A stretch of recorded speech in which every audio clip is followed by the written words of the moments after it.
대표적인 기독교 철학자 중에 프랜시스 쉐퍼라고 하는 사람이 있습니다. 이 사람이 현대사회를 진단하면서 그렇게 이야기를 합니다. 인류 사회가 19세기에서 20세기로 넘어가는 과정에서 우리 인류는 절망의 선을 넘어버렸다. 이렇게 절망의 선을 넘어버렸다. 이렇게 진단을 합니다. 20세기에 인류의 가장 위험한 변화가 하나가 일어났습니다. 그게 뭐냐면 이겁니다. 19세기 말까지는 모든 사람이 함께 공유할 수 있는 절대적인 가치가 있었습니다. 다시 말하면 절대적인 진리라는 것이 있었습니다. 종교에 관계없이 절대적으로 모든 사람들이 들었을 때 그거는 맞아, 그거는 진리야, 이렇게 이야기할 수 있는 것이 분명히 있었습니다. 가장 대표적으로 얘기할 때 우리 기독교 10계명이 있는데 그 10계명 중에서도 5계명부터 10계명까지를 우리가 얘기할 때 인간관계에 대한 계명이라고 얘기합니다. 내 부모를 공경하라, 살인하지 말라, 간음하지 말라, 도둑질하지 말라, 내 이웃에 대하여 거짓 증거하지 말라, 내 이웃의 집을 탐하지 말라, 탐내지 말라.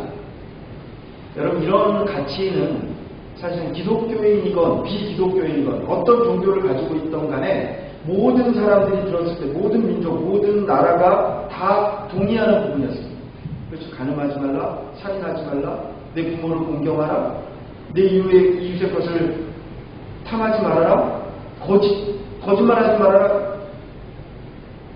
그런데 20세기 들어와서 우리가 지금을 갖는 포스트 모던이라고 얘기합니다. 포스트 모던에 들어오면서 인류가 이런 절대적인 가치를 포기해버렸습니다. 이제는 절대적이라는 건 없다, 절대 진리는 없다, 이렇게 얘기합니다. 예를 들면 이겁니다. 옛날에는 우리가 얘기하죠. 가능하지 말라, 모든 사람이 다 동의했어요. 이거 죄다, 이렇게 얘기했습니다. 그런데 지금은요, 20세기 들어오면서 다른 목소리가 나오기 시작을 합니다. 인권, 이렇게 이야기를 하면서 우리나라에서 얘기하죠. 성적 자기 결정권이 있다, 이렇게 이야기를 합니다. 그러면서 우리나라에서 2016년인가요? 2015년인가요? 간통죄가 폐지가 된 거 아시죠? 이제는 간음하지 말라, 이거 죄가 아닙니다. 그 이후에 얼마나 많은 불륜이 일어나고 또 얼마나 많은 가정들이 파괴되었는지 모릅니다. 인권이란 이름으로 옛날에 도저히 우리가 받아들일 수 없었던 것들이 지금 다 받아들여집니다. 그러면 그렇게 얘기합니다. 같은 성별을 가진 사람들끼리 왜 사랑하지 못하냐?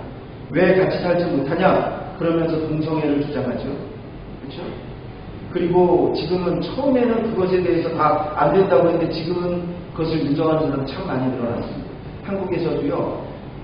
퀴어 축제라고 들어보셨나요? 동성애 축제. 그것 때문에 많이 교회 안에서도 그렇습니다.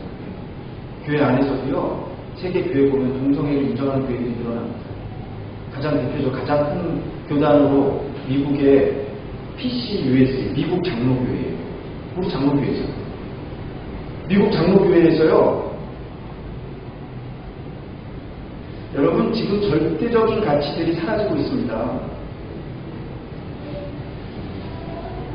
가치관의 회복이 필요하다, 이런 생각을 합니다. 중세 가장 위대한 신학자였고 철학자였던 토마스 아퀴나스라고 하는 사람이요. 법에는 세 가지 종류의 법이 있다, 이렇게 얘기합니다. 사람이 지키고 살아가는 법에는 세 가지 종류의 법이 있는데 첫 번째는 인간의 법이 있다.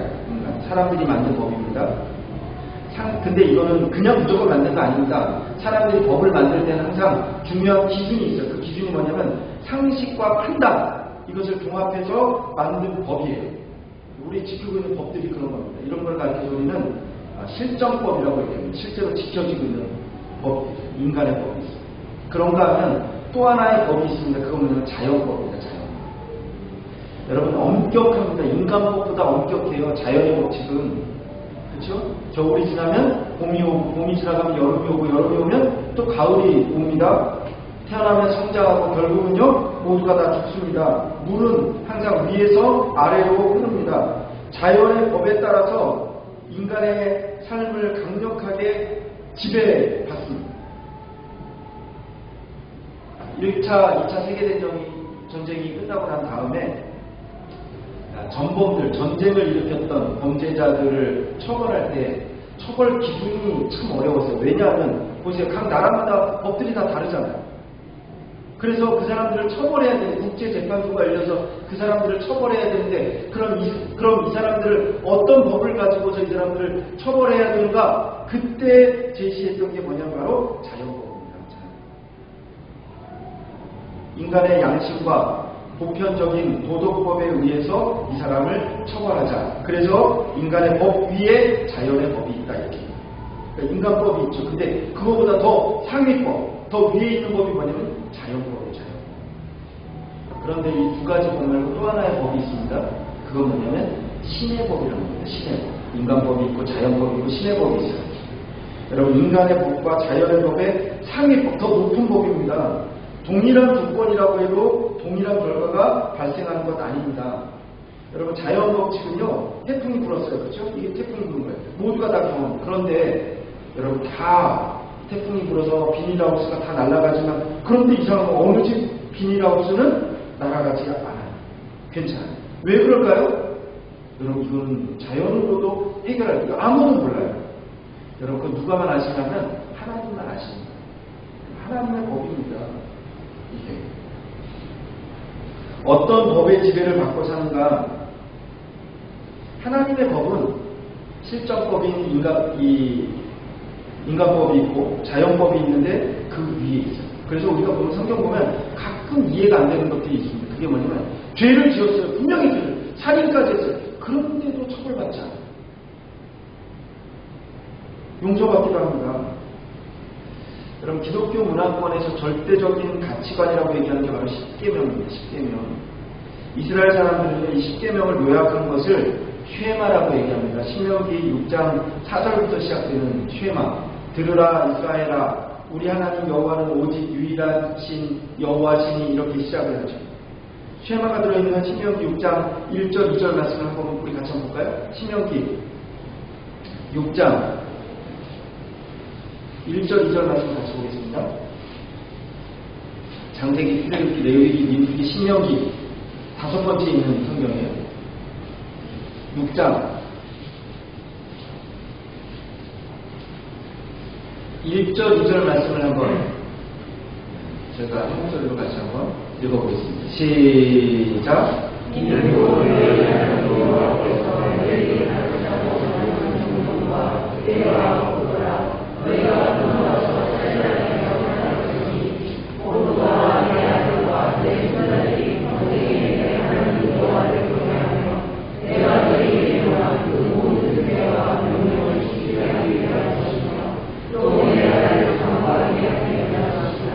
명령과 규례와 법도는 부모가 자녀에게, 자녀가 그 손자에게 이렇게 계속해서 전해져야 될 말씀이다 이렇게 말씀합니다. 그러면서 우리가 읽은 그 바로 다음 3절 말씀을 보면 그렇게 하면 복을 누리고 건강할 것이다. 그러니까 복을 누리기 위해서 주신 말씀, 그게 바로 율법이고 법도고 하나님의 말씀입니다. 그러니까 우리가 그 말씀을 받아들여야 되는 것입니다. 여러분 율법에 대한 오해가 있습니다. 율법에 대해서 생각할 때 많은 사람들이 그렇게 얘기해요. 이거 참 부담스럽고 무거운 짐이고 얽매여야 되는 것으로 그렇게 오해를 합니다. 그런데요, 성경에 보면 율법을 그렇게 얘기하지 않았어요.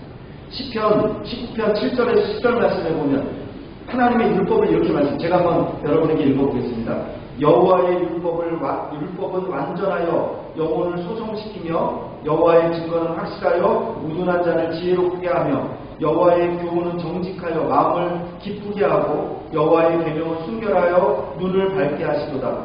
여호와를 경외하는 도는 정결하여 영혼까지 이루고 여호와의 법도 진실하여 다 의로우니 금곧 많은 순금보다 더 사모할 것이며 꿀과 송이꿀보다 더 달도다. 그러니까 여호와의 율법에 대해서 그렇게 얘기합니다. 여호와의 율법은 영혼을 소생시키시고 우리를 지혜롭게 하시고 마음을 기쁘게 하고 우리의 눈을 밝게 합니다. 그게 바로 하나님의 말씀입니다. 그래서 하나님은 우리에게 율법을 주셨습니다. 하나님의 말씀은, 하나님의 율법은 우리를 위해서 주셨어요. 우리를 위해서. 특별히 오늘 말씀을 보면은요, 그 율법을 주신 배경에 대해서 먼저 말씀합니다. 출애굽기 20장 2절 보면 율법의 배경이 이렇게 되어 있어요. 나는 너희를 애굽 땅 종살이에서 인도한 너희를 해방하고 구원시킨 하나님이다. 이렇게 말씀합니다. 그러면서 하나님이 십계명을 주시는 것입니다. 그러니까 다시 말하면 율법은요, 이미 구원받은 하나님의 백성들, 그 백성들에게 주신 하나님의 말씀입니다. 법칙입니다. 그러니까 이미 구원받은 백성들이 약속의 땅에 들어가서 살아야 되는데 그때 지켜야 될 법칙입니다. 그러니까 십계명은 우리가 오해할 때 그렇게 얘기해요. 이 계명을 지켜야 우리가 구원을 받는다? 맞나요? 이거 틀린 말이에요. 여러분, 십계명은 구원받기 위해서 주신 법이 아니라 이미 구원받은 백성에게 주신 법입니다.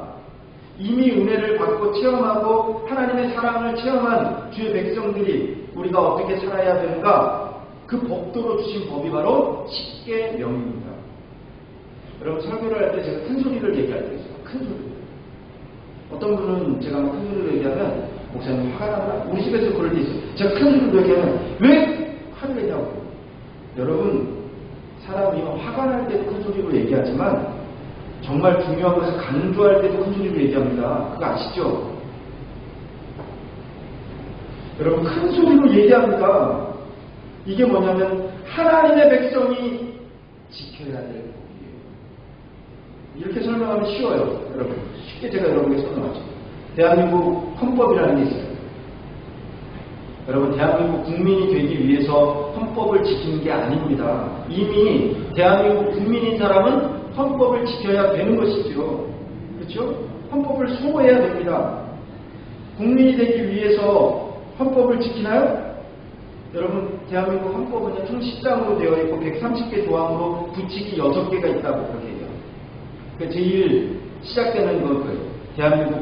대한민국은 민주공화국이다. 2조, 대한민국의 주권은 국민에게 있고 모든 권력은 국민으로부터 나온다. 여러분 다 알고 있죠? 다 외우고 있죠? 그렇죠? 우리가 국민이 되기 위해서 철저하게 그걸 지켜야 되니까 다 다르다고 외우고 있죠? 아니에요. 우리 모른다니까요. 몰라도 됩니다. 그렇지만 이미 우리는 대한민국 국민이에요. 국민이기 때문에 그것을 지키고 살아가는 것이죠. 여러분, 차이가 알겠어요? 율법에 대해서? 율법은 구원받고 해방되기 위해서 주신 법이 율법이 아닙니다. 이미 출애굽을 했어요. 이미 구원을 받았습니다. 그리고 종살이에서 자유를 이뤘습니다. 그리고 나서 십계명을 주신 거예요. 이미 하나님의 백성들에게 십계명을 주신 거예요. 목회자가 꼭 설교를 해야 할 본문이 있다라고 얘기하면 구약에서는 십계명이라고 얘기를 하고 신약에서는 주기도문이라고 얘기를 합니다. 여러분, 십계명의 첫 번째 법칙이 오늘 우리가 읽었던 출애굽기 20장 3절 말씀입니다. 다른 신을 두지 말라. 우리 한번 3절 말씀 다시 한번 읽어볼까요? 3절 같이 한번 읽어보겠습니다. 시작. 신은 인간의 삶의 문제가 닥쳐올 때 믿고 의지하는 존재가 신입니다. 어떤 사람들은 그렇게 얘기합니다. 우리가 믿고 의지할 존재가 많으면 많을수록 좋지. 그래서요, 고대부터 사람들은요, 신들을 많이 만들었어요. 많이 만들었어요. 인도에 가면요, 수백만 신들이 존재합니다. 우리가 아는 것처럼. 일본에 가면요, 8만이 넘는 신이 있다고 해요. 8만 넘는 신이 아니라 8만의 신사가 있다고 얘기합니다. 그리스에 가면요, 3만 개의 신들이 있다고 해요. 옛날 그리스, 로마. 신화들을 보면. 사도행전에 보면 그리스의 아테네 사람들에 대해서 사도 바울이 그렇게 얘기합니다. 너희는 참 종교성이 많구나. 종교성이 참 대단하구나. 이렇게 얘기하는 겁니다. 왜냐하면 보이는 것마다 거리마다 다 신이다. 심지어는 이 아테네 사람들은 그렇게 얘기했어요. 내가 보이지 않는 신도 있을 텐데, 내가 모르는 신도 있을 텐데, 그러면서 날마다 제사를 지내는데 자기가 믿는 신들, 보이는 신들 다 제사를 지내고 어느 곳에 가면 그렇게 써놔요. 내가 알지 못하는 신에게. 그리고 제사를 만들어갖고 제사까지 지내는 거예요. 여러분, 인간이요, 하나님을 만나지 못하면요, 끊임없이 신들을 만들어냅니다. 그런데 성경의 하나님은 다른 출애굽기 3장에 보면 이렇게 말씀하세요. 나는 스스로 믿는 자이다. 여러분, 다른 신들은요, 인간이 만든 거 자꾸 찾아요. 그렇지만 여호와 하나님은 인간이 만든 존재가 아닙니다. 인간은 종교적인 존재예요. 공산당 유물론을 보면 종교성을 부정합니다. 신들을 없애려고 합니다. 핍박합니다. 그런데 역사적으로 다 이미 우리가 본 바에 의하면 그 없앨 수가 없어요. 마틴 루터는 그렇게 얘기합니다. 지금 내가 내 마음으로 의지하는 것 바로 그것이 하나님이시다. 여러분 정말 하나님 외에 믿고 의지하는 것이 없다고 고백할 수 있습니까? 코로나 시대에 분명히 하나님 우리에게 명령하십니다. 너는 내 앞에 다른 신들을 내게 두지 말지. 네. 여러분 우상이 없습니까? 여러분에게 보이는 우상 섬기지 않지만 우리가 하나님 이상으로 붙드는 의지하는 많은 존재들이 있습니다. 살아갈 때. 현대인들의 우상 가장 대표적인 게 뭔지 아세요? 물질이잖아요. 물질. 그렇죠? 이걸 가리켜 성경에서 만몬의 신이라고 얘기하는 겁니다. 만몬의 신은요, 마태복음 6장 24절에 보면 예수님이 이렇게 말씀하세요. 한 사람이 두 주인을 섬기지 못할 것이니 혹 이를 미워하고 저를 사랑하거나 혹 이를 중히 여기고 저를 경히 여김이라. 너희가 하나님과 재물을 겸하여 섬기지 못하느니라. 재물이라고 번역을 했어요. 여러분 만몬은요, 이게 재물의 신이에요. 재물의 신. 원래 만몬이라고 하는 뜻은 아람어로 나는 믿는다라고 하는 거죠. 그러니까 다시 말하면 재물, 이 만몬은 나는 물질을 믿어요. 이런 고백입니다. 여러분 이게 얼마나 능력이 있는지 아세요? 하나님과 겸하여서 하나님과 견줄 수 있는 물질을 얻으면 행복하죠. 여러분 솔직히 그렇죠? 물질 있으면 행복하죠? 여러분 물질이 우리에게 행복을 주고 안정을 줍니다. 이런 걸 가리켜 물질주의라고 얘기해요. 배금주의라고 해요. 배금이라는 것은 그거예요. 황금을 섬긴다는 거예요. 경배한다. 물론 우리가 하나님을 믿고 의지하지만 그러면서 또 물질을 믿고 의지하는 사람도 있어요. 어떤 분들 그런 이야기하는 거 들은 적 있으실 거야. 아마. 절대로 죽을 때까지 자녀에게 유산을 절대로 물려주지 말아라. 죽을 때까지 그걸 꼭 어떻게 해라? 쥐고 있어라. 나이가 들수록 절대로 놓지 말아라. 만약에 그거 다 놔주고 붙들지 않으면 나중에 나이 들어서 자식들, 손주들 얼굴도 못 본다. 그런 얘기 들어본 적 있죠. 여러분 우리 분명히 이 사람이 붙들고 있는 게 뭔지 아세요? 이 사람이 붙들고 있는 건 물질입니다. 의지하고 있는 것은 물질입니다. 재물이라고 하는 만몬의 신을 두고 있는 것입니다. 여러분 우리가 오늘 말씀을 통해서 잘 한번 살펴보기를 소원합니다. 하나님 분명히 우리에게 명령하고 계시는 거예요. 너는 내 앞에 다른 신들을 두지 말지. 이게 가장 기본입니다. 우리가 ABC라고 하잖아요. 이게 바로 A. 오직 하나님 한 분만을 섬기는 저와 여러분이 되시길 주님으로 축원합니다.